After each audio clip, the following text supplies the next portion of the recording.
Anak ayam umur 12 minggu mulai masuk masa remaja loh.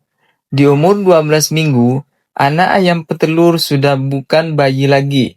Mereka sudah masuk masa remaja dan butuh perhatian lebih, terutama soal pakan dan manajemen kandang. Dokter Unggas menyarankan untuk mulai transisi dari pakan starter ke grower. Kenapa? Karena kebutuhan gizinya sudah berbeda.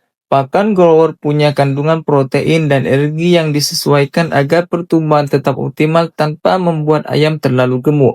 Selain itu, kandang juga harus tetap bersih dan kering. Ayam di usia ini mulai aktif dan gampang stres kalau lingkungan gak nyaman.